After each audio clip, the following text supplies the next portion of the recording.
الحمد لله نحمده ونستعينه ونستغفره ونعوذ بالله من شرور أنفسنا ومن سيئات أعمالنا. من يهده الله فلا مضل له ومن يضلل فلا هادي له، وأشهد أن لا إله إلا الله وحده لا شريك له، وأشهد أن محمدا عبده ورسوله أرسله بالحق بشيرا ونذيرا وداعيا إلى الله بإذنه وسراجا منيرا. أما بعد، فإن خير الحديث كتاب الله، وخير الهدي هدي محمد صلى الله تعالى عليه وعلى آله وسلم، وشر الأمور محدثاتها، وكل محدثة بدعة، وكل بدعة ضلالة، وكل ضلالة في النار. أعوذ بالله من الشيطان الرجيم. بسم الله الرحمن الرحيم. شهر رمضان الذي أنزل فيه القرآن. وقال الله تعالى: بسم الله الرحمن الرحيم. إنا أنزلناه في ليلة مباركة إنا كنا منذرين. وقال الله تعالى: بسم الله الرحمن الرحيم. إنا أنزلناه في ليلة القدر وما أدراك ما ليلة القدر. ليلة القدر خير من 1000 شهر. تنزل الملائكة والروح فيها بإذن ربهم من كل أمر. سلام هي حتى مطلع الفجر. আলহামদুলিল্লাহ, প্রশংসা আল্লাহ রাব্বুল আলামিনের জন্য, যে মহান রব্বুল আলামিন আমাদেরকে সৃষ্টি করেছেন তার দাসত্ব করার জন্য, তার ইবাদত করার জন্য। তিনি আমাদেরকে মসজিদে এসে তার কথা শোনার এবং বোঝার তৌফিক দান করেছেন। তার দরবারে শুকরিয়া আদায় করি, বলি আলহামদুলিল্লাহ। শুধু তাই নয়, আজকে বিশ্বের বুকে অনেক ধর্ম রয়েছে, অনেক মতবাদ রয়েছে। ইহুদি, খ্রিস্টান, বৌদ্ধ, নাসারা, পৌত্তলিক, মজুসী, সকলকে আল্লাহ রাব্বুল আলামিন বিনা হিসেবে জাহান্নামে দিয়ে দিবেন। কেননা তারা এক আল্লাহ বিশ্বাসী নয়, তারা পরকালকে বিশ্বাস করে না। নির্দিষ্ট পন্থা যেটা আছে সেটার বহির্ভূত বিষয়গুলোকে তারা মান্য করে। শুধুমাত্র যারা নিজেদেরকে মুসলিম, আল্লাহ রাব্বুল আলামিন এক, তিনি ছাড়া সত্য কোনো উপাস্য নেই, এটা যারা বিশ্বাস করে, এদেরকে কেবল হিসাব নেওয়া হবে। সম্মানিত উপস্থিতি, আল্লাহর অসংখ্য শুকরিয়া এজন্য যে তিনি আমাদেরকে মুসলিম হিসেবে পৃথিবীতে সৃষ্টি করেছেন। আলহামদুলিল্লাহ। দুরূদ ও সালাম বর্ষিত হোক নবী মুহাম্মদ সাল্লাল্লাহু আলাইহি ওয়াসাল্লামের উপর, যার আদর্শ অনুসরণ এবং অনুকরণের মাধ্যমে ইহকালে শান্তি এবং পরকালে মুক্তি পেতে পারি, সেই নবীর উপরে দুরূদ পাঠ করে বলি সাল্লাল্লাহু আলাইহি ওয়াসাল্লাম। অতঃপর আজকের জুমার খুতবায় উপস্থিত রয়েছেন অত্র অঞ্চলের সম্মানিত মুসাল্লিন কিরাম, পর্দার অন্তরালে মা ও বোনেরা, সকলকে আমার পক্ষ থেকে জানাচ্ছি আন্তরিক শুভেচ্ছা ও মোবারকবাদ। আহলান ওয়া সাহলান ওয়া মারহাবান বিকুম। সম্মানিত উপস্থিতি, জুমার এই সংক্ষিপ্ত সময়ে খুবই গুরুত্বপূর্ণ একটা বিষয় নিয়ে আপনাদের সামনে উপস্থিত হয়েছি। সে বিষয়টার নাম হচ্ছে রমজানের পূর্ব প্রস্তুতি ও শবে বরাত পালনের বিধান শীর্ষক বিষয় সম্পর্কে গুরুত্বপূর্ণ আলোচনা করে আজকের জুমার খুতবা রীতি টানবো। ওমা তৌফিক ইল্লা বিল্লাহ, আলাইহি তাওয়াক্কালতু ওয়া ইলাইহি উনীব। সম্মানিত উপস্থিতি, রমজান মাস এমনই একটা মাস যেটা হচ্ছে নিজেদেরকে মুমিন হিসেবে, খাঁটি মুমিন হিসেবে গড়ার মাস। রমজানকে বলা হয়েছে, আগুনের সাথে তুলনা করা হয়েছে। কেন?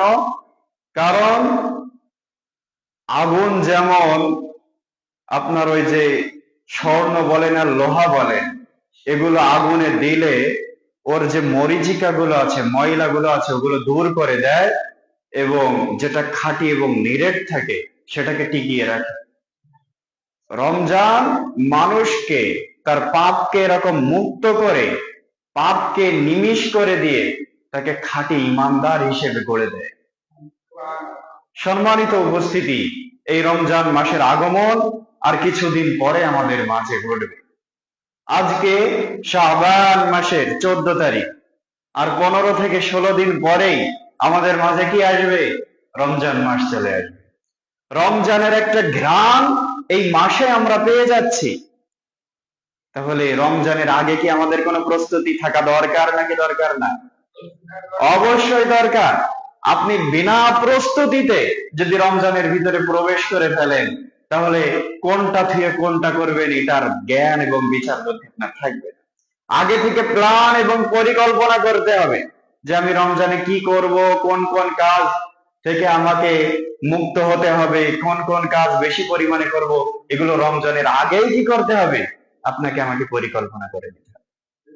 সম্মানিত উপস্থিতি, সেজন্য রমজানের পূর্ব প্রস্তুতি সম্পর্কে আমি আপনাদের সামনে 5টা পয়েন্ট উল্লেখ করবো ইনশাল্লাহ। কয়টা? 5টা। ভালো করে মনে রাখার চেষ্টা করবেন। এই রমজানের পূর্বে আমরা এই 5টা কাজ যেন নিজেদের ভিতরে আমলের মধ্যে নিয়ে আসতে পারি। 1 নম্বর প্রস্তুতি আপনার কি হবে? 1 নম্বর প্রস্তুতি হচ্ছে রমজানে কি রাখতে হয়? রোজা রাখতে হয়। সেই রোজাটা, সিয়ামটা তার আগেই আপনাকে এই মাসে অভ্যস্ত করে নিতে হবে। রমজান চলে আসলো আর সিয়াম রাখা শুরু করে দিলাম, একটা না 29টা 30টা সিয়াম রাখতে কষ্ট আছে না নাই?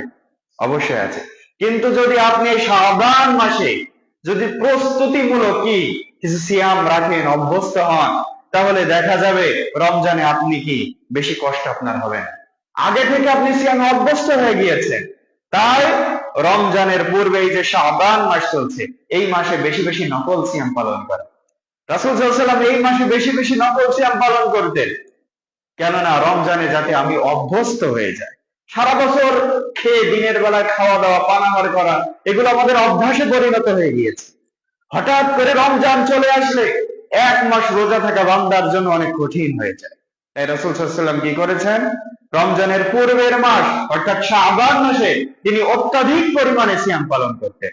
আয়েশা রাদিয়াল্লাহু তাআলা আনহা বলেন, রাসূল সাল্লাল্লাহু আলাইহি ওয়াসাল্লাম রমজানের পূর্বের মাস তথা শাবান মাসে প্রায় পুরোটা মাস তিনি সিয়াম পালন করতেন।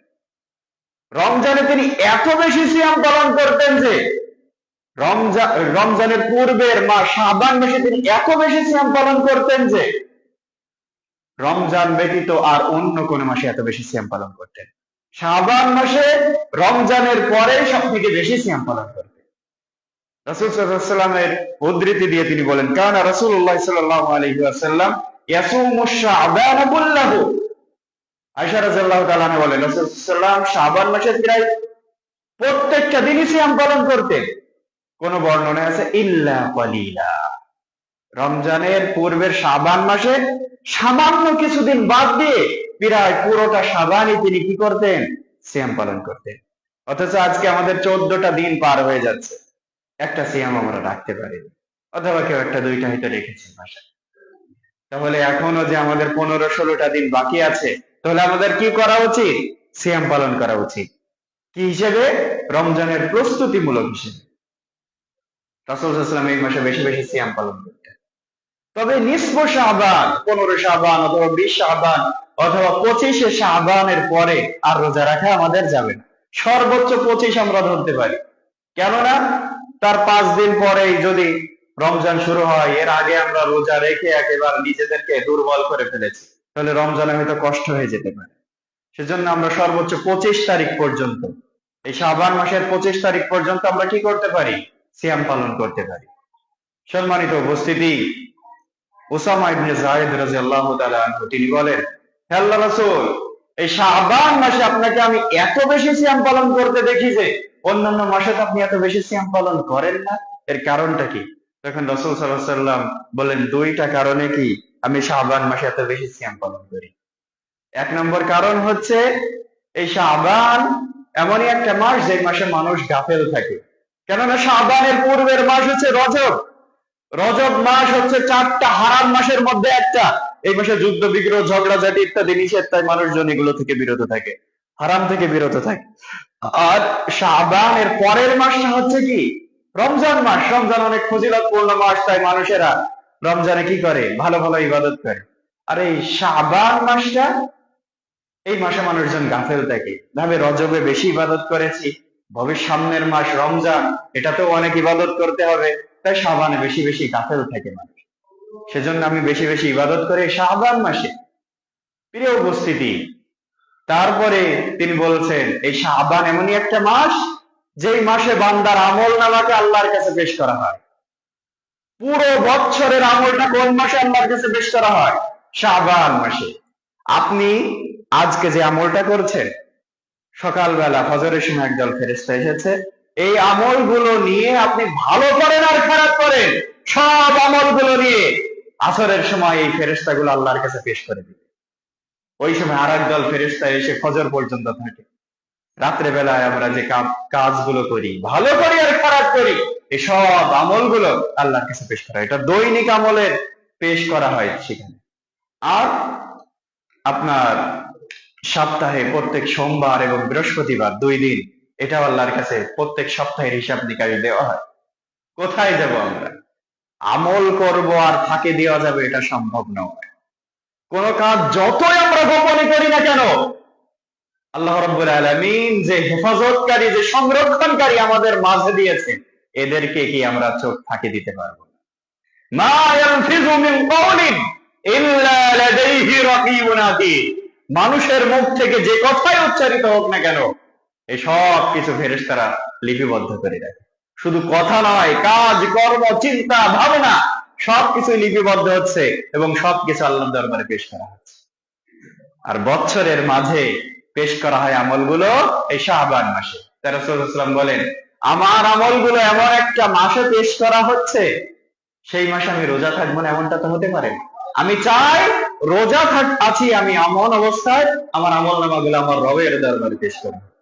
সেজন্য আল্লাহ রাসূল সাল্লাল্লাহু আলাইহি ওয়াসাল্লাম শাবান মাসে বেশি বেশি সিয়াম পালন করতেন।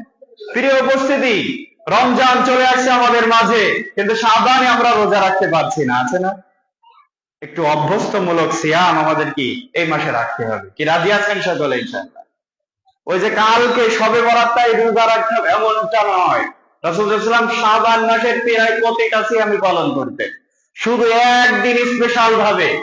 হ্যাঁ, আপনি কি করবেন? সিয়াম পালন করবেন, এটা সুন্নাতের খেলাফ। আমি ওইদিকে পরে যাব প্রিয় ভাইরা। আপনি যদি নফল সিয়াম পালন করেন, তাহলে এটার ফজিলত কি? রাসূল সাল্লাল্লাহু আলাইহি ওয়াসাল্লাম বলেন, মা মিন আবদিন, বান্দাদের মধ্যে যে কোনো বান্দা, সেই বান্দা হোক ধনী মানুষ, হোক গরিব, হোক কালো, হোক সাদা, কোন ভেদাভেদ নেই আল্লাহর কাছে। আল্লাহর কাছে সম্মানিত সেই ব্যক্তি যে ব্যক্তি তাকওয়া অবলম্বন করে। যার অনেক টাকা আছে সে নয়, বান্দাদের মাঝে যে কোনো বান্দা ইয়াসুমু ইয়াওমান, যদি একদিন সিয়াম পালন করে, ফি সাবিলিল্লাহ, আল্লাহর রাস্তায়, আল্লাহর সন্তুষ্টির উদ্দেশ্যে, কোন মানুষকে দেখানোর উদ্দেশ্যে নয়, কোন ব্যক্তিকে দেখানোর উদ্দেশ্যে নয়, মানুষ সুনাম করবে যে অমুক এত পরেজগার, সিয়াম পালন করে, এই জন্য নয়। অথবা আমি শ্বশুরকে বলবো যে সিয়াম পালন করেছি, অথবা শিক্ষককে বলবো, পিতাকে বলবো, মানুষকে শোনানোর জন্য যে আমি সিয়াম পালন করেছি, আজকে রোজা রেখে, এই জন্য নয়। কি জন্য সিয়াম পালন করেছে? আল্লাহর সন্তুষ্টির উদ্দেশ্যে। এই উদ্দেশ্যে যে ব্যক্তি একদিন সিয়াম পালন করবে, এই সিয়ামটা রমজানের সিয়াম নয়, এই সিয়ামটা ফরজ কোন সিয়াম নয়, এই সিয়ামটা হচ্ছে নফল সিয়াম। যদি কেউ রাখলে নেকি পাবে, না রাখলে তার কোনো গুনাহ নেই।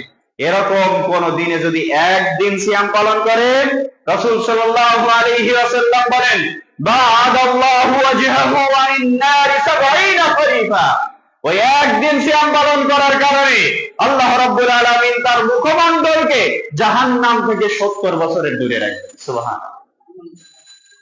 জাহান্নাম এতটা দূরে চলে যাবে একদিন সিয়াম পালনের কারণে। তাহলে আমাদেরকে নফল সিয়াম পালনের গুরুত্ব আছে না? না। চেষ্টা রাখবো ভাইরা, আমরা এই শাবান মাসে বেশি বেশি নফল সিয়াম রাখা, যাতে রমজানে আমাদের সিয়াম রাখতে কষ্ট না হয়। প্রিয় উপস্থিতি, রাসূল সাল্লাল্লাহু আলাইহি ওয়াসাল্লাম বলেছেন, আল্লাহর সন্তুষ্টির উদ্দেশ্যে যদি কেউ একদিন সিয়াম পালন করে, তাহলে আসমান এবং জমিনের মাঝে ব্যবধান যত, ওই ব্যক্তি আর জাহান্নামের মাঝে ব্যবধান থাকবে তত। সুবহানাল্লাহ।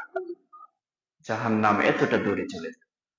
তাই নফল সিয়ামের গুরুত্ব দিতে হবে তখন যখন রাসূল সাল্লাল্লাহু আলাইহি ওয়াসাল্লাম দিয়েছেন এই শাবান মাসে তিনি সব থেকে বেশি বেশি নফল সিয়াম পালন করতেন। তাই আমরা কেউ যদি পারি 5টা, কেউ যদি পারি 7টা, কেউ যদি পারি 2টা 3টা রাখলেও রাখতে হবে। কি একটা সিয়াম পালন করব না আর রমজানে ঢুকে যাবো, এমনটা যেন না হয়। রাজি আছেন সকলে? আমরা 2টা করে হলেও সিয়াম পালন করব ইনশাআল্লাহ। আল্লাহ আমাদের কবুল করুক, আমিন।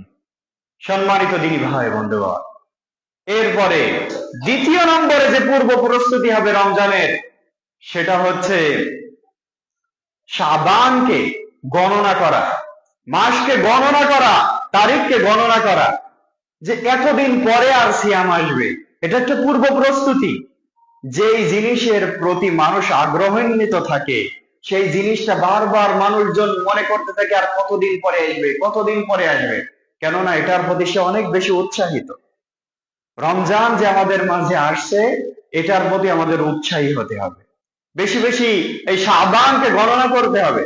সালাফগণেরা তারা কি করতেন জানেন?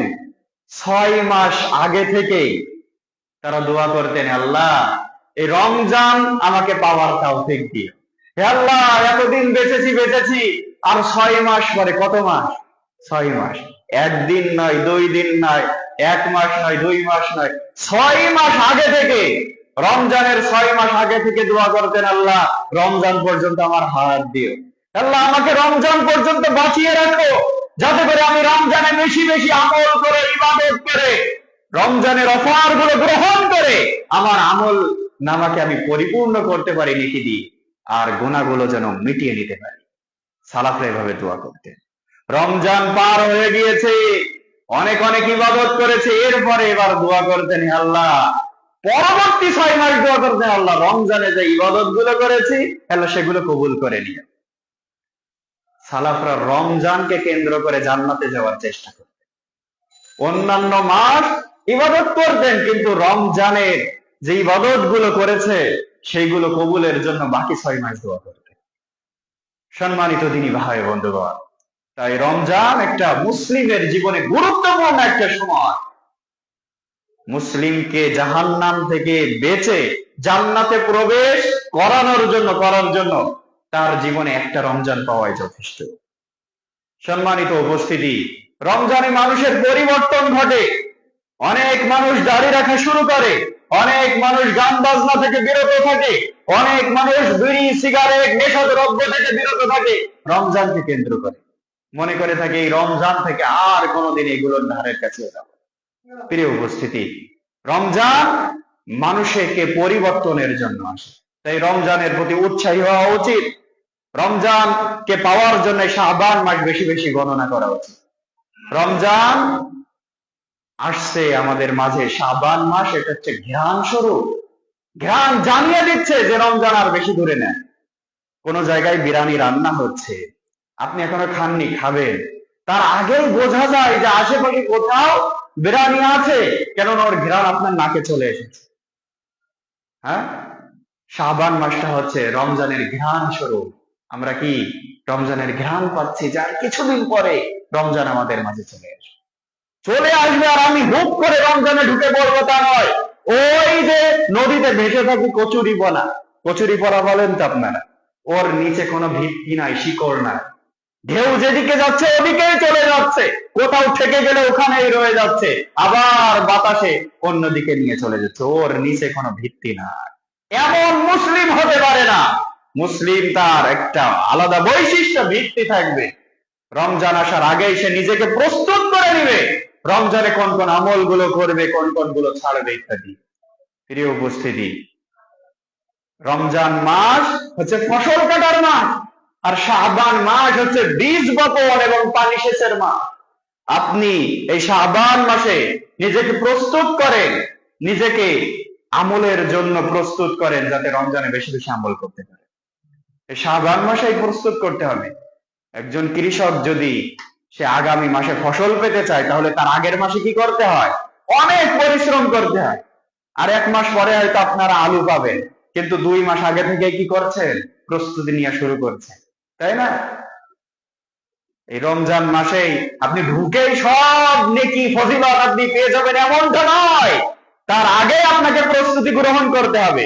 সেজন্য সালাফরা বলেছেন শাবান এবং তার পূর্ববর্তী মাসগুলো হচ্ছে বীজ বপন পানি সেচের মাস, আর রমজান হচ্ছে ফসল কাটার মাস। সেখানে গিয়ে শুধু ফসল আহরণ করবে, সেখানে গিয়ে পানি সেচ করলে, বীজ বপন করলে আপনি সেখান থেকে ভালো কিছু আশা করতে পারেন। তাই ভিত্তিটা আগে থেকে মজবুত করতে হবে। প্রিয় উপস্থিতি, তাই আমি বলছিলাম রমজানের পূর্বেই আমাদের প্রস্তুতি গ্রহণ করতে হবে। এরপরে 3য় নম্বর যে রমজানের পূর্ব প্রস্তুতি, সেটা হচ্ছে নিজেকে অবসর রাখা। রমজানের আগেই সমস্ত ঝামেলাপূর্ণ কাজগুলোকে মিটিয়ে নেওয়া, যাতে আমি রমজানে অবসর থাকতে পারি। হ্যাঁ, রমজানে যেন আমি ব্যস্ত না হয়ে পড়ি। আমার ব্যবসায়িক কাজকর্ম, সাংসারিক কাজকর্ম সব যেন রমজানে গিয়ে জমা না হয়ে যায়।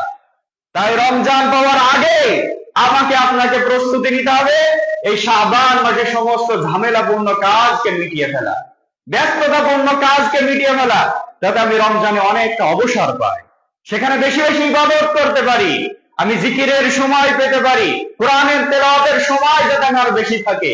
হ্যাঁ, এই সময়টা যাতে আমি রমজানে বেশি বেশি পাই, সেজন্য আপনাকে আমাকে কি করতে হবে? এই শাবান মাসে গুরুত্বপূর্ণ কাজগুলোকে মিটিয়ে নিতে হবে। আজকে রমজান মাস আসলে আমাদের ব্যস্ততা বেড়ে যায়। হ্যাঁ, ওই যে ব্যবসায়ী যারা আছে সব মাল এখন স্টক করা শুরু করেছে, রমজানে ভালো করে ব্যবসা করবে, দিন রাত 24 ঘন্টা ব্যবসা করবে, আছে না নাই? অন্যান্য দেশের মানুষেরা রমজান আসলে কি ব্যবসা তারাও করে, কিন্তু পরকালের ব্যবসা করে, জিনিসপত্রের দাম ব্যবসায়িকরা কমিয়ে দেয়। আর বাংলাদেশের অবস্থা কি? অন্যান্য মাসে যত দাম থাকে, রমজান মাস আসলে তার দাম ডবল হয়ে যায়। একটা রিক্সা চালকের রমজান মাসে তার দিন অতিবাহিত করা অনেক কষ্ট হয়েছে। ব্যবসা, রমজানকে কেন্দ্র করে আমরা ব্যবসা শুরু করেছি। অনেক যারা সিনেমার প্রডিউসার কিংবা পরিচালক, যারা ডিরেক্টর, তারা এখন থেকেই প্রস্তুতি নিয়ে শুরু করেছে, রমজান আসছে, পরে ঈদ, কোন মুভি রিলিজ করা যায়, কোন গান তৈরি করা যায় ইত্যাদি। তাদের প্রস্তুতি রমজানকে কেন্দ্র করে ভিন্ন। মুমিনের প্রস্তুতি হবে রমজানে কিভাবে আমাকে নিষ্কলুষ করা যায়, কিভাবে পাপ মুক্ত করা যায়, কিভাবে খাঁটি মুমিন হওয়া যায়, কিভাবে জাহান্নামীদের খাতা থেকে নাম উঠিয়ে জান্নাতীদের খাতায় নাম লেখানো যায়। এই প্রস্তুতি রমজানকে কেন্দ্র করে একজন মুমিন নিবে। সম্মানিত দিনী ভাই বন্ধুগণ, আমি বলছিলাম রমজানের পূর্বে আমাদের পূর্ব প্রস্তুতি গ্রহণ করতে হবে, যাতে আমরা রমজানে অবসর পাই। এই শাবান মাসে ভালো ভালো কাজগুলো করতে হবে। খারাপ কাজ, আপনার অশ্লীল কাজ, হারাম কাজ থেকে বিরত থাকার চেষ্টা করতে হবে। যদি না রমজান আসার আগে আপনি হারাম থেকে বিরত না থাকতে পারেন, তাহলে রমজানে গিয়ে আপনার মাঝে হারাম চলমান থাকবে। এই যে রমজানের পূর্বের মাস হচ্ছে শাবান। আজকে কত তারিখ? 14 ফেব্রুয়ারি, ভালোবাসা দিবস। মুসলিম যুবক ভ্যালেন্টাইন্স ডে পালন করছে। সামনে রমজান আসছে, একটু কি ভয় হয় না? এটা মুসলিমদের কোনো কালচার নয়। ভালোবাসা দিবস কোন মুসলিম যুবক পালন করতে পারে। প্রিয় উপস্থিতি, আমি বলছিলাম রমজানের পূর্বে আমাদেরকে নিষ্কলুষ হতে হবে, পাপ মুক্ত থাকতে হবে, হারাম থেকে বিরত থাকতে হবে এবং সমস্ত ঝামেলার কাজগুলো এই রমজানের পূর্বে মিটিয়ে নিয়ে রমজানে একটু অবসর টাইম আপনাকে বাছাই করে নিতে হবে যাতে অবসর থাকতে পারি। ফজরের পরে 2 ঘন্টা যাতে কোরআনের পিছনে সময় দিতে পারি, আসরের পরে দুনিয়াবি কোনো ঝামেলা জমামার না থাকে, এগুলো আগে থেকে সেটিং করে নিতে হবে। 4 নম্বর পূর্ব প্রস্তুতি হচ্ছে, যদি গত বছরের কাজা সিয়াম যদি কারোর থেকে যায়, এখনই সেগুলো কি করতে হবে? মিটিয়ে নিতে হবে, রেখে দিতে হবে। অনেক মানুষ যারা সফরে থাকার কারণে, অসুস্থ থাকার কারণে হয়তো গত বছরের রমজানে 2টা 3টা অথবা 5টা সিয়াম ছুটে যেতে পারে, যায় না? যায়। কিন্তু এই সিয়াম গুলোর ব্যাপারে মানুষ অবহেলা করে, মনে করে না রাখলেও চলবে। না, খবরদার না, এই সিয়াম গুলো আপনার উপরে ফরজ। আপনি হন পুরুষ হোক মহিলা, যে কোনো কারণে যদি আপনার রমজানের সিয়াম ছুটে যায়, ওই সিয়াম গুলো আগামী রমজান আসার আগে আপনাকে পূরণ করে দিতে হবে, না হলে আল্লাহ রাব্বুল আলামিন আপনাকে ছাড় দিবেন না। কেননা এটা ফরজ সিয়াম, এটা নফল নয়। প্রিয় উপস্থিতি, আয়েশা রাদিয়াল্লাহু তাআলা আনহা বলেন, আমরা প্রাকৃতিক সমস্যার কারণে গত বছরে যে রমজানের সিয়াম গুলো ছুটে যেত, ওই সিয়াম গুলো আমরা শাবান মাসে পালন করতাম। এই যে সে শাবান মাস, ওই সিয়াম গুলো গুনে গুনে রেখে দিতে হবে। 3টা হোক, 5টা হোক, 7টা হোক, এই সিয়াম গুলো কাজা আছে আর আমি রমজানে প্রবেশ করব, এমনটা যেন কারোর না হয়। যদি হয় তাহলে প্রথমে আপনি গুনাহগার হবেন, তারপরে রমজান পরবর্তী সময় কেউ কেউ বলেছেন আপনাকে ডাবল সিয়াম পালন করতে হবে, আবার কেউ বলেছেন কাফারা দিয়ে দিতে হবে। সম্মানিত দিনী ভাই বন্ধু, এখনো রমজান আসার অনেক সময় আছে, 15 থেকে 16 দিন সময় আছে। আপনি এখন থেকে হিসাব করুন আমার রমজানে কোনো সিয়াম কাজা গেছে কিনা। যদি যে থাকে তাহলে আজকে থেকেই নিয়ত করুন কালকে থেকে আমরা সিয়াম রাখবো ইনশাআল্লাহ। বিশেষ করে মহিলাদেরকে আমি এই কথা স্মরণ করিয়ে দিচ্ছি, আপনাদের কাজা সিয়াম গুলো রমজান আসার আগেই যেন আপনারা পূর্ণ করে নিন। আল্লাহ আমাদের কবুল করুন, আল্লাহুম্মা আমিন। সম্মানিত উপস্থিতি, বলছিলাম রমজানের পূর্ব প্রস্তুতির কথা। 3টা 4টা বলেছি, সর্বশেষ 5 নম্বর পূর্ব প্রস্তুতি হচ্ছে আপনাকে পরিকল্পনা করতে হবে। রমজানে কি করবেন এটার পরিকল্পনা আগেই করতে হবে, আগেই করা লাগবে। পরিকল্পনা ছাড়া রমজানে ঢোকা যাবে না। আপনি কোন কাজের পরিকল্পনায় আপনাকে সেই কাজ অর্ধেক করতে কি করে দেয়, বাস্তবায়ন করতে আপনাকে এগিয়ে নিয়ে যায়। পরিকল্পনাবিহীন কোন কাজে সার্থক এবং সফল হওয়া যায় না। তাই মুসলিম সর্বদা পরিকল্পনা করবে। আল্লাহ রাব্বুল আলামিন পরিকল্পনা নিয়তের একটা আলাদা বিষয় ফজিলত তিনি বলেছেন, ইন্নামাল আমালু বিন্নিয়াত। প্রত্যেকটা আমল নিয়তের উপরে নির্ভরশীল। নিয়ত করা, আগে থেকে চিন্তা ভাবনা করা, এটা মুমিনের একটা আলাদা বৈশিষ্ট্য। রমজান আপনি কিভাবে কাটাবেন তার পরিকল্পনা আপনাকে সবার মাসেই করতে হবে। 1 নম্বরে আমি এই পরিকল্পনার ব্যাপারে 6 থেকে 7টা পয়েন্ট বলবো ইনশাআল্লাহ। আপনাকে রমজানের চাঁদ দেখার চেষ্টা করতে হবে স্বচক্ষে। মিডিয়ায় আপনি চাঁদ দেখতে পারেন, হেরাল্ড কমিটি আপনাকে খবর দিতে পারে, টেলিভিশন রেডিও আপনাকে খবর দিতে পারে, কিন্তু স্বচক্ষে রমজানের চাঁদ দেখা এটা হচ্ছে রাসূল সাল্লাল্লাহু আলাইহি ওয়াসাল্লামের সুন্নাহ। সুমু লিরুইয়াতিহি ওয়াফতিরু লিরুইয়াতিহি, তোমরা চাঁদ দেখে সিয়াম রাখবে আর চাঁদ দেখে সিয়াম তোমরা রমজানের সিয়াম শেষ করবে। স্বচক্ষে চাঁদ দেখা এটা সুন্নাত। তাহলে আমরা স্বচক্ষে চাঁদ দেখব রমজানে 29 শাবান অথবা 30 জাক, আমরা পশ্চিম গগনে মাগরিবের পর একটু উকি দিব, এই উকি দেয়া এটাই হচ্ছে সুন্নাত। আপনি দেখতে পান আর না পান, তাহলে আপনার এই মরে যাওয়া সুন্নাতকে জীবিত করার দায়িত্ব হচ্ছে আপনার। 2 নম্বরে করণীয় হচ্ছে, রমজানে প্রবেশ করেছেন, এখন আপনাকে প্রত্যেকটা সিয়াম পালনের নিয়ত আগেই করে রাখতে হবে। আল্লাহ তুমি আমাকে সুস্থ রাখিও, যেন আমি রমজানের কোন সিয়াম আমি যেন কাজা না হয়, কোন কারণে যেন রমজানের সিয়াম আমার মিস না হয়। রমজান 30 হোক আর 29 হোক, সমস্ত সিয়াম পালন করতে আমরা রাজি আছি। রাজি আছেন না? না আছি ইনশাআল্লাহ। আল্লাহ তুমি কবুল করে নাও, আমিন। আল্লাহ রমজানে তুমি আমাদের সুস্থ রাখো, আমিন।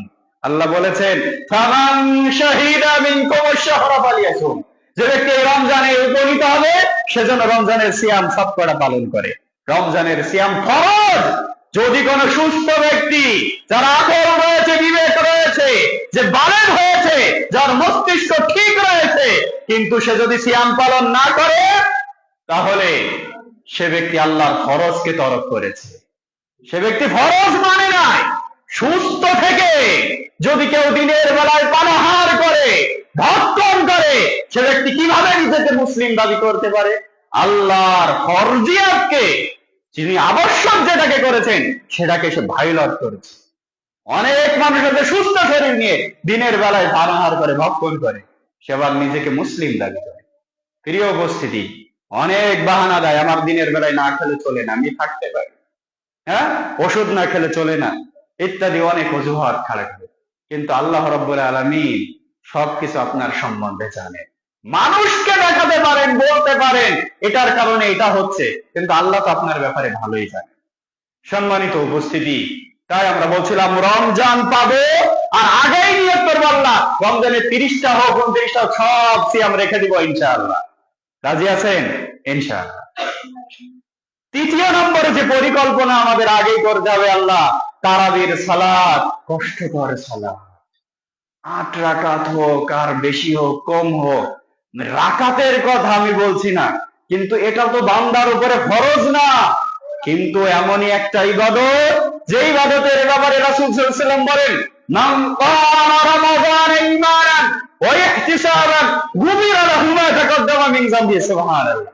যে ব্যক্তি রমজানে আপনার ওই যে কিয়ামুল লাইল পালন করে, মানে কিয়ামুল লাইল মানে তারাবির সালাত যে ব্যক্তি আদায় করে ঈমান নিয়ে এবং সওয়াবের আশায়, মনে করে আল্লাহ এই সালাতের মাধ্যমে আমি জান্নাতে যাব আর জাহান্নাম থেকে বিরত থাকবে, এই আশা নিয়ে যে ব্যক্তি তারাবির সালাত আদায় করে, রাসূল সাল্লাল্লাহু আলাইহি ওয়াসাল্লাম বলেছেন গুফিরা লাহু মা তাকাদ্দামা মিন যামবি, তার ইতিপূর্বের ছোট ছোট গুনাহগুলো আল্লাহ রাব্বুল আলামিন সব মাফ করে দিবেন। সুবহানাল্লাহ।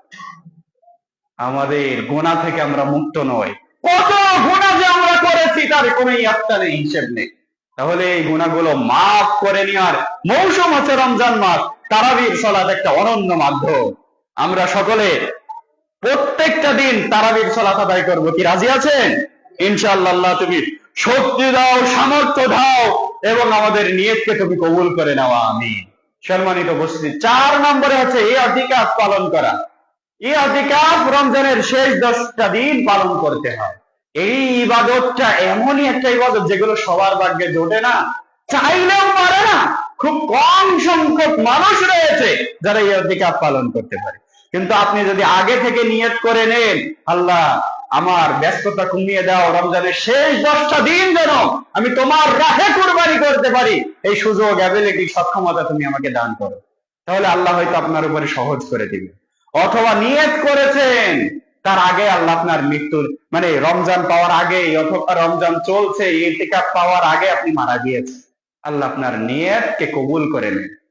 সুবহানাল্লাহ। এই উম্মতেরা যদি কোনো ভালো কাজের নিয়ত করে, হোক সেটা আল্লাহর রাস্তায় জিহাদ করা অথবা হজ করা অথবা যে কাজই হোক না কেন, ভালো কাজের নিয়ত করেছে, তখন থেকে তার আমলনামায় নেকি লেখা শুরু হয়ে গেছে। সুবহানাল্লাহ।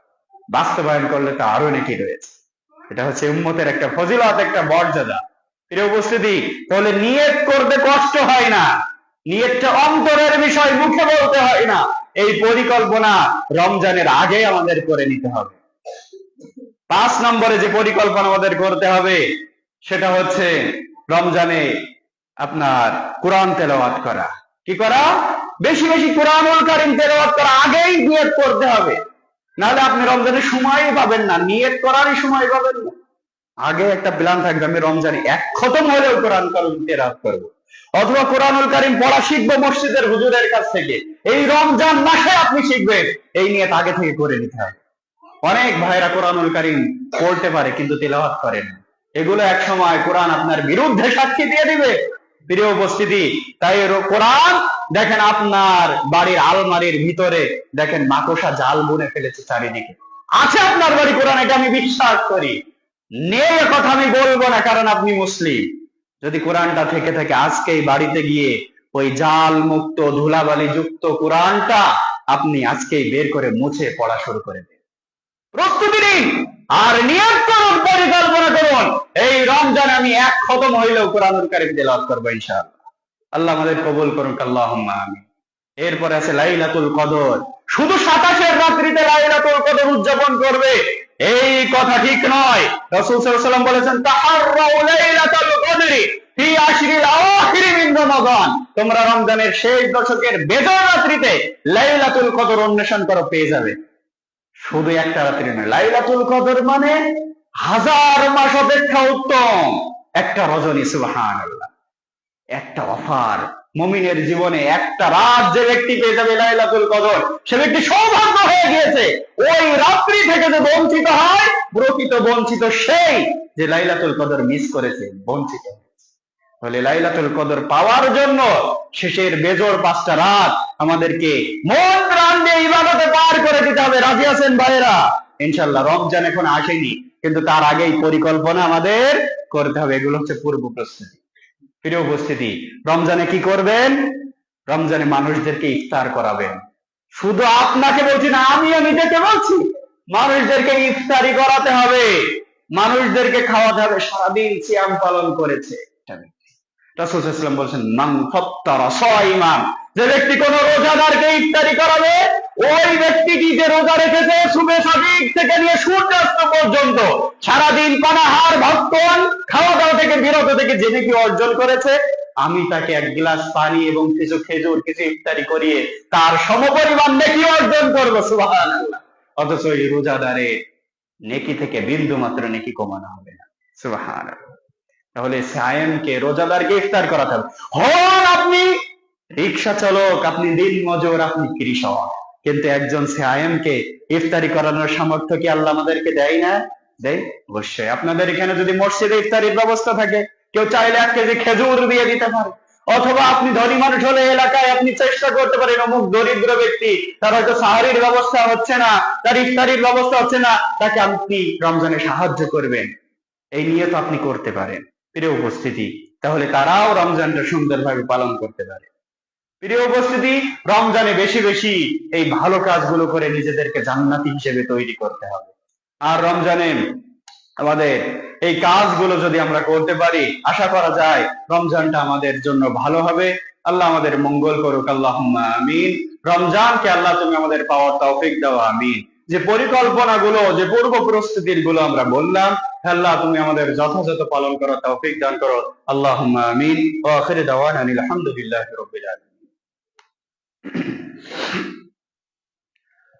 الحمد لله نحمده ونستعينه ونستغفره ونعوذ بالله من شرور أنفسنا ومن سيئات أعمالنا، من يهده الله فلا مضل له ومن يضلله فلا هادي له، وأشهد أن لا إله إلا الله وحده لا شريك له، وأشهد أن محمدا عبده ورسوله.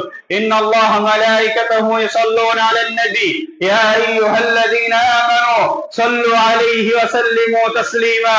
اللهم صل على محمد وعلى آل محمد كما صليت على إبراهيم وعلى آل إبراهيم إنك حميد مجيد.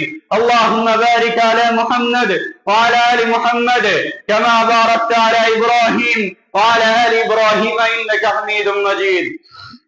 সম্মানিত উপস্থিতি, আরেকটা বিষয় হচ্ছে শবে বরাত পালনের বিধান কি। ইনশাআল্লাহ এই বিষয়টি ভালোভাবে বলার চেষ্টা করব। আল্লাহ তুমি সহজ করো, রব্বি ইয়াসসির ওয়ালা তুআসসির ওয়া তাম্মিম বিল খাইর। সম্মানিত উপস্থিতি, বাংলাদেশের মানুষের কাছে শবে বরাত একটা বিশাল উদযাপনের দিন, বিশাল ইবাদতের দিন, বিশাল মর্যাদাপূর্ণ একটা দিন, কি ঠিক নয়? আসলে শরীয়তে এর কোনো মর্যাদা আছে কিনা? শবে বরাত মানে লাইলাতুল বরাত। শবে বরাত বলে ইসলামে কোনো শব্দ নাই। শবে শব্দটা ফারসি শব্দ, যার অর্থ হচ্ছে রাত, আর বরাত শব্দটা কি আপনার মুক্তি, যার অর্থ কি তারা বলে থাকে মুক্তি, ভাগ্য বলে থাকে, কিন্তু তার অর্থ হচ্ছে মুক্তি। প্রিয় উপস্থিতি, তারা বলে থাকে যে শবে বরাতের রাত্রিতে বান্দার ভাগ্যকে লিপিবদ্ধ করা হয়, কিন্তু আসলে কথা সঠিক নয়। আল্লাহ রাব্বুল আলামিন বান্দার ভাগ্যকে লিপিবদ্ধ করেছেন পৃথিবী সৃষ্টির 50,000 বছর পূর্বে। অতঃপর যখন মায়ের গর্ভে তাকে রূহ ফুঁকে দেওয়া হয়, তখনই তার হায়াত, মওত, রিজিক, তার তাকদীর গুলোকে আল্লাহ রাব্বুল আলামিন লিপিবদ্ধ করে দেন এই শবে বরাতের রাত্রিতে। শবে বরাতের রাত্রি কবে ভাই? আজকের রাত্রি। আজকে দিন চলে যাবে, রাত শুরু হবে, এই আজকের রাত্রিটা হচ্ছে শবে বরাতের রাত। জানেন কিনা এই রাত্রিতে ভাগ্য লিপিবদ্ধ করা হয়, তাকদীর লেখা হয়, এই কথা কোরআন এবং সহিহ হাদিসে কোথাও লেখা নাই। এগুলো সব বানানো হয়েছে শবে বরাতের ফজিলত বর্ণনা করার জন্য। তারা কি বলে থাকে বলেন তো? শবে বরাতের রাত্রিতে কোরআনুল কারীম নাজিল হয়েছে। বলে কি বলে না? বলে। তারা বলে শবে বরাতের রাত্রিতে কোরআনুল কারীম নাজিল হয়েছে। নাউযুবিল্লাহ। তারা দলিল দিয়ে থাকে সূরা দুখান সূরা নম্বর 44 আয়াত নম্বর 3, ইন্না আনজালনাহু ফি লাইলাতিন মুবারাকাহ, নিশ্চয় আমি কোরআনকে নাজিল করেছি বরকতময় পূর্ণ রজনীতে। সেই রজনী হচ্ছে লাইলাতুল বারা, অর্থাৎ শবে বরাতের রাত্রি। কিন্তু আসলেই কি তাই? আল্লাহ সেই রাত্রির ব্যাপারে স্পষ্ট ভাবে বলে দিয়েছেন সূরা কদরের ভিতরে, ইন্না আনজালনাহু ফি লাইলাতিল কদর, নিশ্চয় আমি এই কোরআনুল কারীমকে নাজিল করেছি কদরের রাত্রিতে। আর সেই কদরের রাত্রি আছে কোন মাসে? সকল উলামাগণ একমত যে কদরের রাত্রি রয়েছে রমজান মাসে। যে রমজান মাসের ব্যাপারে আল্লাহ রাব্বুল আলামিন বলেছেন, শাহরু রমাদান আল্লাযী ইউনজিলা ফীহিল কুরআন, রমজান এমনই একটা মাস যেই মাসে কোরআনুল কারীমকে অবতীর্ণ করা হয়েছে, নাজিল করা হয়েছে। সুবহানাল্লাহ। কোরআনুল কারীম স্পষ্ট ভাবে বলে দিয়েছে আমার নাজিল হওয়ার মাসের নাম রমজান মাস। তাহলে কিভাবে একজন মানুষ বলতে পারে কোরআনুল কারীম নাজিল হয়েছে শাবান মাসের 15 তারিখে? নাউযুবিল্লাহ। আজকে সেই রাত্রিতে, এখন তো শাবান মাস চলছে, রমজান মাস নয়। কোরআনে যেখানে তার নাজিল হওয়ার নস স্পষ্ট করেছে, সেখানে যদি আমরা শাবান মাসে কোরআন নাজিল হয়েছে এটা বলি, তাহলে কোরআনকে অস্বীকার করার নামান্তর ছাড়া আর কিছু নয়। সম্মানিত দিনী ভাই বন্ধুগণ, তাই আমরা বিশ্বাস করি কোরআনুল কারীম নাজিল হয়েছে রমজানুল মুবারকে। এ কথা একজন মুমিন, প্রকৃত মুমিন বিশ্বাস করে। প্রিয় উপস্থিতি, তারা এই রাত্রিতে অনেক ফজিলতের কথা বলে থাকে, যাতে মানুষেরা কি করে এই শবে বরাতের রাত্রি পালন করে থাকে। শবে বরাতের রাত্রির ব্যাপারে তারা কি বলছে? যদি কোনো ব্যক্তি এই রাত্রিতে 300 রাকাত সালাত আদায় করে, কত রাকাত? 300 রাকাত। অনেক ফজিলতের কথা বলেছে। 300 রাকাত আদায় করে, প্রত্যেক রাকাতে যদি সূরা ইখলাস পাঠ করে, তাহলে আল্লাহ রাব্বুল আলামিন পরকালে মৃত্যুর পরে তার এমন একটা ক্ষমতা দান করবেন যে 10 জন ব্যক্তি তার উপরে জাহান্নামের আগুন অবধারিত, কিন্তু ওই 10 জনকে সুপারিশ করে সে জান্নাতে নিয়ে যেতে পারবে। নাউযুবিল্লাহ। কোথায় পেলে হাদিস? তারা মানুষকে বর্ণনা করেছে যাতে মানুষরা এই শবে বরাতকে খায়, এটাকে গ্রহণ করে। বানানো হয়েছে এগুলো। প্রিয় উপস্থিতি, রাসূলের নাম দিয়ে তারা হাদিসকে জাল করছে, জাল। এদের থাকার জায়গা কোথায় হতে পারে? শুধু কি তাই? তারা বলছে কেউ যদি শবে বরাতের রাত্রিতে 100 রাকাত সালাত আদায় করে, অথবা প্রত্যেক রাকাতে 10 বার করে আপনার সূরা ইখলাস, 10 বার করে সূরা ফাতিহা, 10 বার করে আপনার কি সূরা কদর, এগুলো পাঠ করে ইত্যাদি, না মানে এগুলো পাঠ করে, তাহলে আপনার বলা হচ্ছে ওই ব্যক্তি আল্লাহর কাছে যখন যেটাই চাইবে আল্লাহ সব আশা তার পূর্ণ করবে। তারপরে তার লাউহে মাহফুজে যদি তার নামটা দুর্ভাগাদের কাতারে থাকে, তাহলে আল্লাহ সৌভাগ্যদের খাতারে লিখে দেন। নাউযুবিল্লাহ। তারপরে আরো বলছেন 70,000 ফেরেশতা তার কাছে পাঠানো হয়, অথবা সব পাপ রাশি তারা নিমিষ করতে থাকে, মুছে দিতে থাকে। আর 7 লক্ষ অথবা 70,000 ফেরেশতা জান্নাতে আদরে প্রবেশ করানো হয়। প্রবেশ করালে তার জন্য তারা জান্নাতে বিভিন্ন বড় বড় প্রাসাদ আর গাছপালা তৈরি করতে থাকে। নাউযুবিল্লাহ। কত সুন্দর আপনার ফজিলতের কথা। এই ফজিলত শুনলে কার না মন চাইবে যে শবে বরাতের রাত্রিতে 100 রাকাত সালাত আদায় করি? সবারই তো মন চাই না? যার কারণেই তো মানুষ সারা দিন সারা বছর সালাত আদায় করে না, গাঞ্জা খায়, মদ খায়, নেশা করে, সিগারেট খায়। ওই দিন শবে বরাতের রাত আসলে সুন্দর করে গোসল করে পরিপাটি হয়ে আতর গোলাপ মেখে মসজিদে যায় নামাজ পড়তে। আছে না? না। বছরের কোনদিন খোঁজ নাই, কিন্তু শবে বরাতের রাত্রি তো আগের কাতারে হাজির। ওই এক রাত্রিতে ইবাদত করে জান্নাত কিনে দিতে চাচ্ছে। নাউযুবিল্লাহ মিন যালিক। প্রিয় উপস্থিতি, কি একটা অবস্থা! শবে বরাত ইসলামের কোন স্থান না। রাসূলের মৃত্যুর 437 বছর পরে, অর্থাৎ 448 হিজরিতে বাইতুল মুকাদ্দাসে সর্বপ্রথম এই কি আপনার বেদাতটা চালু হয়। রাসূলের মৃত্যুর পরে যেই বিধানটা চালু হলো সেটা মুসলিমদের কোন ইবাদতের অংশ হতে পারে না। প্রিয় উপস্থিতি, শুধু কি তাই, আলী রাদিয়াল্লাহু তাআলা আনহুর উদ্ধৃতি দিয়ে তারা মিথ্যা কথা বলছে। আলী রাদিয়াল্লাহু তাআলা আনহু একদা দেখলেন রাসূল সাল্লাল্লাহু আলাইহি ওয়াসাল্লাম 14 রাকাত সালাত আদায় করলেন। কোন দিনে? এই যে 14 শাবানের রাত্রিতে, আজকের রাত্রিতে তিনি শবে বরাতের রাত্রিতে 14 রাকাত সালাত আদায় করলেন।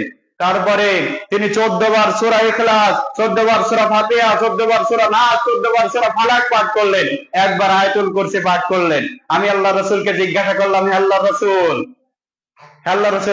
এর ফজিলতটা কি? তখন তিনি বলছেন, যদি কেউ এই আমলটা শবে বরাতের রাত্রিতে করে তাহলে কি হবে? 20টা কবুল হজের নেকি তার আমলনামায় লিখে দেওয়া হবে, আর 20 বছর সিয়াম পালনের নেকি তার আমলনামায় লেখা হবে। আর এর পরের দিন যদি সে সিয়াম পালন করে তাহলে টানা 2 বছর কবুল সিয়ামের ফজিলত তার আমলনামায় লিখে দেওয়া হবে। নাউজুবিল্লাহ। ইমাম বাইহাকি এই হাদিসটা বর্ণনা করার পরে বলছেন, এই হাদিসটি নিতান্তই জাল এবং জয়ীফ, মাউযু একটা হাদিস বানানো হয়েছে, এমন কথা রাসূল থেকে কখনো বর্ণনা হয়নি। আর এইগুলো বড় বড় আলেমরা মানুষের কাছে প্রচার করছে, তাতে মানুষেরা কি করে? শবে বরাত পালন করে। করলে যে আলেমের লাভ, পকেটটা ভারী হবে, পেটটা উঁচু হবে, তাদের টাকা ব্যবসা করার একটা সুযোগ এসেছে। শবে বরাত যদি বন্ধ হয়ে যায়, মিলাদ যদি বন্ধ হয়ে যায়, তাহলে তার পকেটটা ভরবে না। মিলাদ যদি আসলে ও ভাবছে আর একটু সালাম আলাইকা বলে দিব, ইয়া নবী সালাম আলাইকা বলে দিব, আর মানুষ যদি শেষে মজলিস শেষে 500 টাকা দেয়, মুসাফাই যদি দেয়, তাহলে তো আমার ভালোই হলো। তাহলে কেন আমি ওর বিরুদ্ধে ফতোয়া দিব? তাই না? এটা লস না? ধর্ম নিয়ে আলেমরা ব্যবসা শুরু করেছে। প্রিয় উপস্থিতি, ওরা যে জানে না তা নয়, ওরা অবশ্যই জানে মিলাদ শবে বরাতের স্থান ইসলামে না। সম্মানিত দিনী ভাই বন্ধুগণ, এই শবে বরাত জানে শুধু ভারতীয় উপমহাদেশের মানুষরা। ভারত, পাকিস্তান, বাংলাদেশ, এইগুলো ছাড়া আর কোন দেশে, ইসলামী দেশে আপনি পাবেন না। এক ব্যক্তির কাছ থেকে গল্প শুনছিলাম, বলছে আমি সৌদি আরবে হারাম শরীফে আমি গেলাম, সুন্দর করে শবে বরাতের রাত্রিটা আমি ভাবছি বাংলাদেশে এইভাবে পালন হয়, এখানে তো আরো ভালো করে পালন হবে। ও সুন্দর করে যাই নামাজ নিয়ে গেছে, যে দেখছে অন্যদিন যেমন আজকেও তেমন, কোন আলাদা কোন উৎসব মুখর পরিবেশ তো এখানে নাই। তখন বড় সৌদি আরবের এক আলেমকে জিজ্ঞাসা করছে, আজকে যে শবে বরাতের রাত্রি, এটা কি আপনারা জানেন না? ও বলছে, শবে বরাতের রাত্রি মানে এটা ইসলামে এমন কোন কিছু আছে নাকি? তখন তিনি ভাবলেন, বাঙালি মানুষ তারা তো পালন করে, আমার দেশে এগুলো তো অহরহ পালন করছে, তাহলে এগুলো কি ইসলামী না? তখন তিনি বলছেন, ওই দিন থেকে আমি কি করেছি, শবে বরাত ছেড়ে দিয়েছে, আর পালন করি। এরকম অনেকে সৌদি আরবে গিয়ে সঠিক ইসলাম নিয়ে আসে, তাই না? সম্মানিত বস্তি, সৌদি আরবের কাবার ইমামগণেরা শবে বরাত কি বোঝে না, আর বুঝে গিয়েছে আমরা বাঙালিরা। প্রিয় উপস্থিতি, তাই শবে বরাত এটা নিতান্ত একটা বেদাতি কর্ম, এটা জাহেলিপূর্ণ একটা কর্ম। মুসলিমরা এই বেদাতি কাজের সাথে সংস্পর্শে থাকতে পারে না। প্রিয় উপস্থিতি, তারা মনে করে থাকে এই রাত্রিতে, শবে বরাতের রাত্রিতে যাদের স্বামী মারা গিয়েছে ওরা উপস্থিত হয়। নাউজুবিল্লাহ। দেখবেন তারা এটা প্রচার করে যে যাদের স্বামী মারা গেছে, বিধবাদের কাছে তার স্বামী উপস্থিত হয়, সেজন্য ভালো ভালো শাড়ি তারা গোসল করে, সুন্দর করে সাজসজ্জা গ্রহণ করে। নাউজুবিল্লাহ। কিভাবে এগুলো সম্ভব? মানুষের আকল বিকৃতি না হলে এগুলোকেও বিশ্বাস করতে পারে। তারা বলে থাকে শবে বরাতের রাত্রিতে নরম রুটি এবং হালুয়া খাইতে হয়। খান নাকি আপনারা? খেয়েছেন তো একসময়, কিন্তু এখন বুঝেছেন মাশাআল্লাহ, আলহামদুলিল্লাহ, আল্লাহ আমাদেরকে হেদায়েত দিয়েছে। কিন্তু এখনো বাংলার মানুষ খায় কি খায় না? হাজারো হাজার মানুষ, লাখে লাখে মানুষ আজকের রাত্রিতে হালুয়া রুটি খাবে। কেন? হাদিসে এসেছে, কেউ একটা প্রমাণ দেখাতে পারবে এই রাত্রিতে সাহাবী ওমর, উসমান, আলী, আবু বকর কেউ হালুয়া রুটি খেয়েছেন, এই রাত্রিকে বিশেষ করে মর্যাদায় ভূষিত করেছে? কোন প্রমাণ নেই। আজকে আমরা বাঙালিরা ইসলামকে সাহাবী ওমর, আলী, আবু বকর, উসমানের থেকে বেশি বুঝে গিয়েছি। প্রিয় উপস্থিতি, বাঙালিরা ইসলামকে ভিন্ন আঙ্গিকে বোঝে। আমরা আশা করি বাংলার মাটিতেও সঠিক ইসলামের প্রচার এবং প্রসার ইনশাআল্লাহ আল্লাহ ঘটাবেন ইনশাআল্লাহ। আগে এক সময় আমরাও শবে বরাত পালন করেছি, আমার বাপ আমার দাদারাও পালন করেছে। আল্লাহ সঠিক বুঝ দিয়েছেন, আলহামদুলিল্লাহ। যেটা বাতিল সেটা বাতিলই থাকবে, জাল হক ওয়া যাহাকাল বাতিল ইন্নাল বাতিলা কানা যাহুকা। সত্যের প্রকাশ অনতিবিলম্বে ঘটবে, সত্য প্রকাশমান হবেই। মানুষেরা হক জানতে বুঝতে শুরু করেছে। এখন আর বড় হুজুরের মুখের কথা ইসলাম চলবে না, এটা আসলে হাদিসে আছে কিনা তুমি দেখাও। যদি কখন কোন বড় হুজুর দেখাবে, বলবে শবে বরাতের এই ফজিলত, যদি আমরা বলতে পারি এটা আপনি আছে কিনা দেখান, ওদের মুখ ওখানেই থুবড়ে পড়বে, বলবে হাদিসে না থাকলে কি আমি বলছি, আরে থাকলে দেখাও না। প্রিয় উপস্থিতি, শবে বরাতের ভিত্তিতে কোরআন এবং হাদিসের কথায় কোথাও নাই। এগুলো মানুষ তৈরি করেছে, ইসলামের নাম দিয়ে চালু করেছে। এগুলো থেকে আমাদের বিরত থাকতে হবে। আল্লাহ আমাদেরকে কবুল করুক, আমিন। আজকে ঢাকা শহরে যাবেন, দেখবো বড় বড় মাছের রুটি তৈরি করা হয়েছে, মসজিদগুলো আলোক সজ্জায় সজ্জিত করা হবে। হিন্দুরা তাদের পুজো মণ্ডপে যেমন গান বাজনা বাদ্যযন্ত্র আলোক সজ্জা করে, মুসলিমরাও আজকে তাদের সাদৃশ্যতা গ্রহণ করবে। আতশবাজি, আপনার বিভিন্ন আপনার ওই যে মোমবাতি, এ বাতি ও বাতি জ্বালাবে, মসজিদে একদম একটা অন্যরকম পরিবেশ তৈরি করবে। বাংলার অধিকাংশ মসজিদে আজকে এমনটা হবে। এগুলো বেদাত, ইসলামের স্থান না, অথচ আমরা পালন করছি। আল্লাহ তুমি আমাদের এই বেদাতি কর্ম থেকে তুমি রক্ষা করো, আমিন। আল্লাহ সঠিক ইসলামকে জেনে বুঝে মানার তৌফিক দান করো, আমিন। আল্লাহ আমরা যারা এখনো শবে বরাতের মধ্যে আছি, প্রিয় ভাই, আপনাকে আমি ভালো বিনীত ভাবে বলছি যে এটা আসলে ইসলামী নয়। আপনি জানুন, বুঝুন, না বুঝলে আরো প্রশ্ন করুন, তাহলে আপনি সঠিক ইসলাম পাবেন। কষ্ট করে ইবাদত করছেন অথচ এর মাধ্যমে জাহান্নামে যাবেন, এর থেকে খারাপ কাজ আর হতে পারে না। কষ্ট করছে আবার জাহান্নামে যাব। প্রিয় উপস্থিতি, আল্লাহ আমাদের কবুল করুক, আমিন। রব্বানা আতিনা ফিদ দুনিয়া হাসানাতাও ওয়া ফিল আখিরাহ হাসানাতাও ওয়া কিনা আযাবান নার। রব্বানা লা তুযিগ কুলুবানা بعد إذ هديتنا وهب لنا من لدنك رحمة إنك أنت الوهاب. اللهم احفظنا من كل بلاء الدنيا عذاب الآخرة. اللهم حاسبني حسابا يسيرا. أذهب الباس رب الناس واشف أنت الشافي لا شفاء